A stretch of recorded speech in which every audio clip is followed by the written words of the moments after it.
समस्त नव चयनित TG2 साथी। सर्वप्रथम आप सबको राज्य विद्युत परिषद प्रावधानिक कर्मचारी संघ की तरफ से,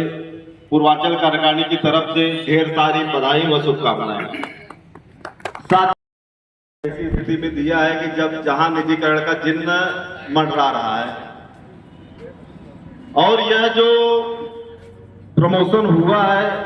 इसमें अगर देखा जाए कहीं न कहीं प्रावधानिक कर्मचारी संघ ने एक महत्वपूर्ण भूमिका निभाई है, जिसका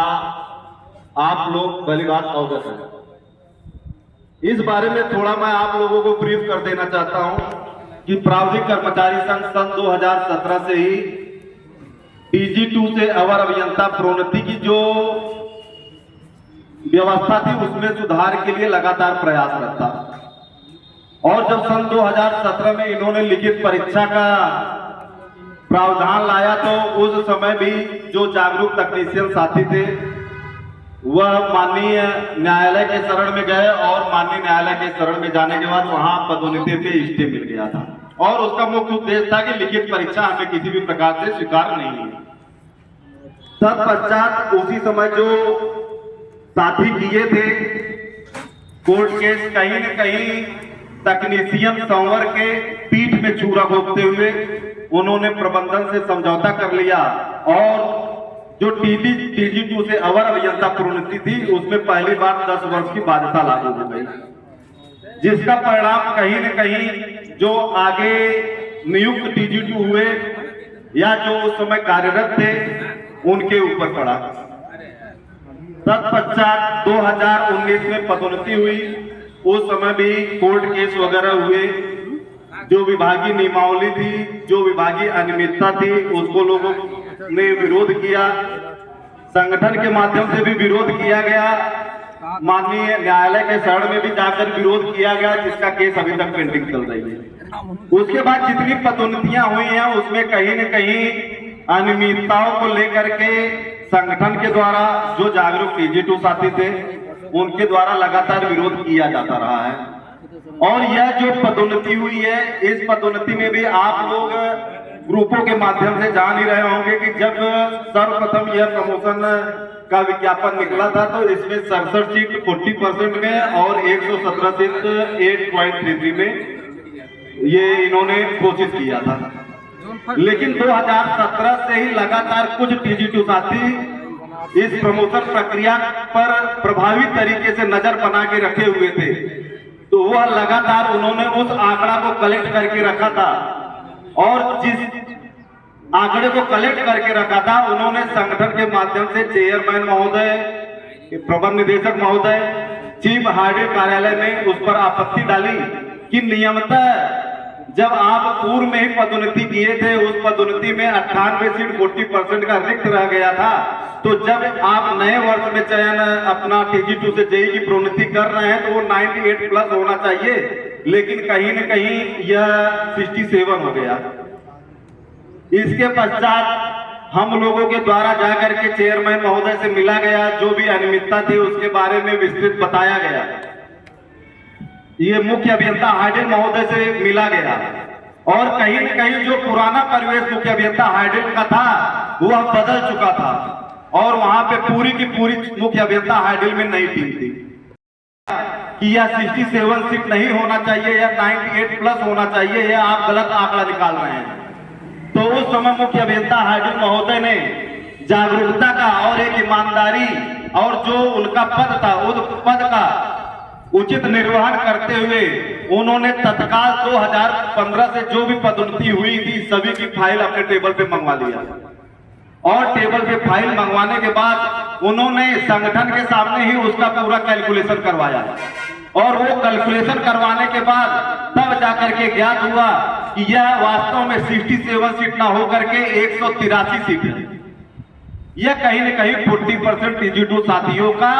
जो हक था, जो अधिकार था, उसका अतिक्रमण करने का प्रयास किया जा रहा था, जिसके बाद उन्होंने समस्त प्रबंध निदेशक जितने डिस्कॉम थे चीफ हार्डवेयर के माध्यम से पत्राचार हुआ और पत्राचार के माध्यम से जब उनको सही जानकारी मिली तो उस सही जानकारी में ये हुआ कि 40% में 183 सीट रिक्त है और 8.33 में वर्तमान में 0 सीट रिक्त है। क्योंकि 8.33 में जो पूर्व की पदोन्नति हुई थी, उस पूर्व की पदोन्नति में गलत तरीके से जो सीट था, सीट को ओवरलेप करते हुए उन्होंने पदोन्नति कर लिया था। और जब यह पदोन्नति स्टार्ट हुआ तो कहीं न कहीं कुछ ऐसे तकनीशियन साथी जो लगातार संघ विरोधी रहे हैं, जिन्होंने लगातार संगठन की छवि को धूमिल करने का प्रयास किया है, लोगों को भ्रमित करने का प्रयास किया है, ऐसे लोग फिर से अपने काम धंधे में लग गए और संगठन को बदनाम करने के पीछे लग गए कि इन्होंने 8.33 का सीट 0 करवा दिया। और उनसे यह भी संगठन के द्वारा कहा गया कि यदि आपको यह लगता है कि सीट 0 होना गलत है तो आप हमको तर्क के साथ डाटा दे दीजिए कि कैसे आपका सीट बढ़ रहा है। तो संगठन इसमें किसी भी प्रकार का पक्षपात न करते हुए यह समस्त टीजी2 साथियों के लिए लड़ने वाला संगठन है, वह आपकी भी बात प्रबंधन के आगे करेगा। लेकिन यह कोई भी देने को तैयार नहीं, क्योंकि किसी के पास यह डाटा था ही नहीं। लेकिन तो भी कुछ लोग संगठन को लगातार बदनाम करने में लगे हुए थे। और ये वही साथी थे जो पूर्व में पदोन्नति होती थी तो हम लोगों को सजेशन देते थे कि अपने ही भाई तो प्रमोट हो रहे हैं, हो जाने दो। और उस समय भी हम लोग फर्जी डिप्लोमा, फर्जी ITI का विरोध किए, क्योंकि 2017 या 18 में उत्पादन के जो निदेशक कार्मिक है, उन्होंने एक RTI NCVT दिल्ली जो डायरेक्टर महोदय है उनसे मांगा था, और उसमें स्पष्ट लिखा हुआ है कि किसी भी निजी संस्थान को सायंकालीन ITI कराने की अनुमति नहीं है। इसके बावजूद ऐसी ITI किए हुए लोगों को ये लोग पूर्व में प्रोन्नति किए हैं, और ये कहीं न कहीं 40% जो वास्तविक अधिकार जिनका है उनका हक छीना जा रहा था।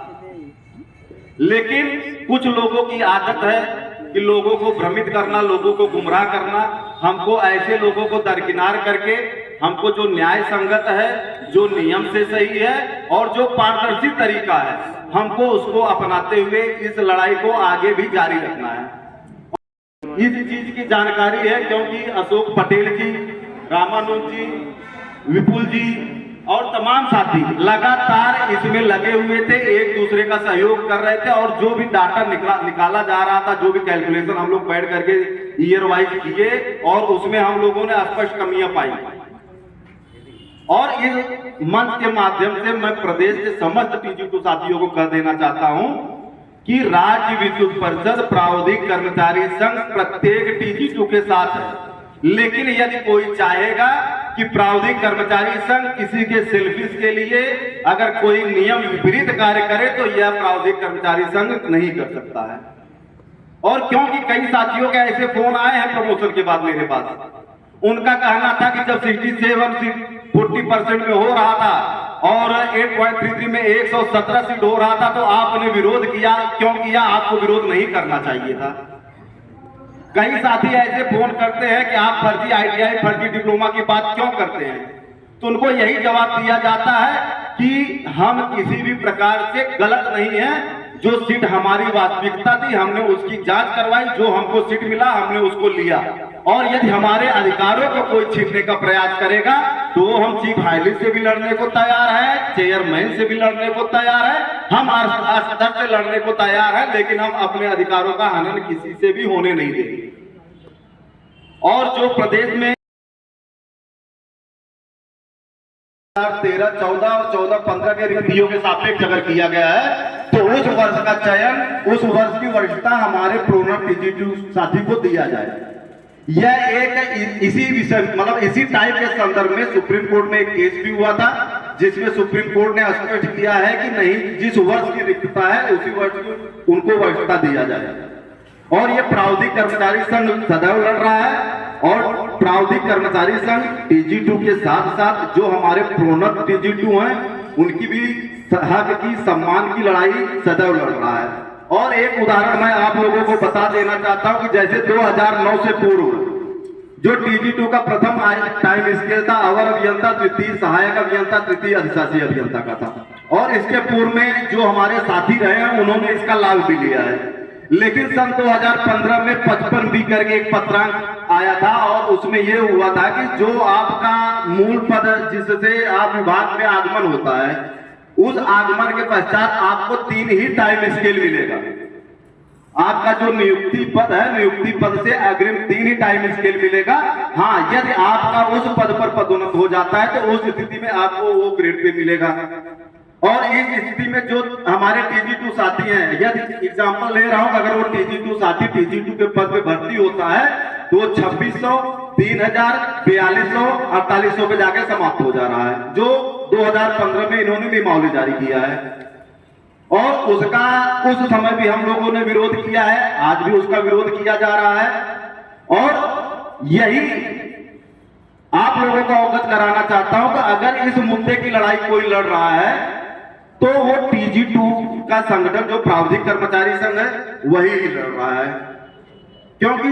इसका जो मुद्दा है ये अन्य कोई संगठन नहीं उठा सकता। क्योंकि भाई कोई भी संगठन है वो अपने कैडर की बात उठाएगा। फॉर एग्जाम्पल अगर जेई संगठन है, जेई संगठन अगर वो मुद्दा उठा रहा है तो अपने तीसरे टाइम स्केल 8700 की बात कर रहा है, उसका लाभ हमको नहीं मिलना है।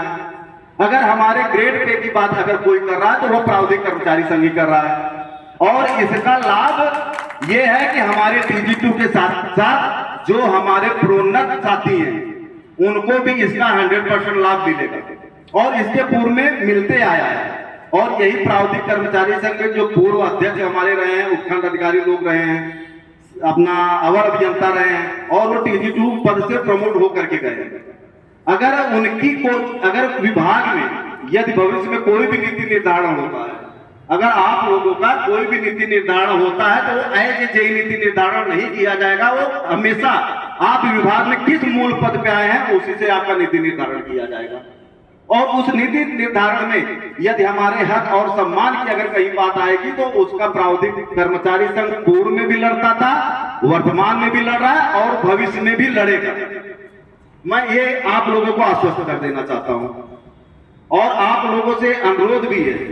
कि आप लोग जौनपुर में तकनीशियन साथियों के साथ सदैव कंधे से कंधा मिला करके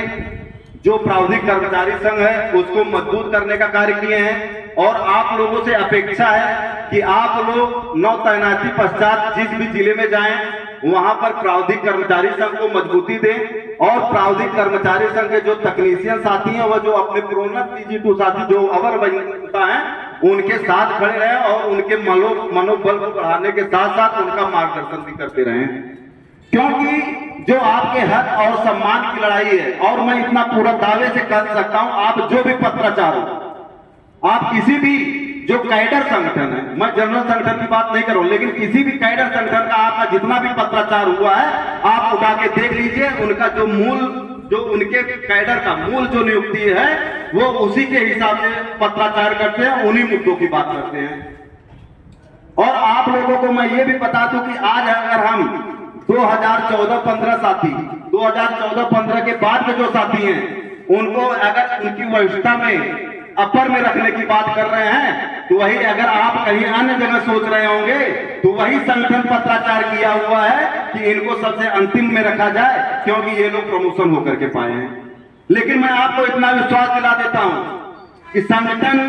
स्तर पे प्रबंधन से भी लड़ेगा और आवश्यकता लड़ेगा तो जो हमारे प्रोन्नत TG2 साथी हैं उनके हक और सम्मान के लिए माननीय न्यायालय के शरण में भी जाएगा, लेकिन आपके लिए अवश्य लड़ेगा, ये आप निश्चिंत रहिए। और अंत में आप लोगों से यही कहना चाहूंगा, हो चाहे ये आपका ऑनलाइन कार्य करने की दक्षता हो, चाहे पब्लिक को संभालने की, हर प्रकार से निपुण है। क्योंकि आप लोगों ने ये देखा होगा जो तकनीशियन संवर्ग है, आपने कई बार देखा होगा तकनीशियन संवर्ग यह एक मल्टी टैलेंटेड है। आप तकनीशियन संवर्ग को प्रभारी अवर अभियंता के रूप में भी कार्य लिए हैं, ADC के भी रूप में कार्य लिए हैं, तमाम प्रकार से लोग कार्य लिए और उन्होंने अपने कार्य को वहां पे करके दिखाया है। तो आप लोग 12 साल का अनुभव है, आप एकदम पके हुए खिलाड़ी हैं और आप लोग जहां भी जाएंगे वहां पे TG2 के सम्मान और जो हमारे प्रोन्नत TG2 है उनके हक अधिकार सम्मान की लड़ाई सदैव लड़ते रहेंगे। और इसी आशा के साथ अंत में मैं आप लोगों को पुनः बधाई देना चाहता हूं। आप जहां भी जाइए स्वस्थ रहिए, मस्त रहिए, आबाद रहिए और प्राविधिक संघ के साथ साथ TG2 का झंडा जिंदाबाद करके रहिए। धन्यवाद।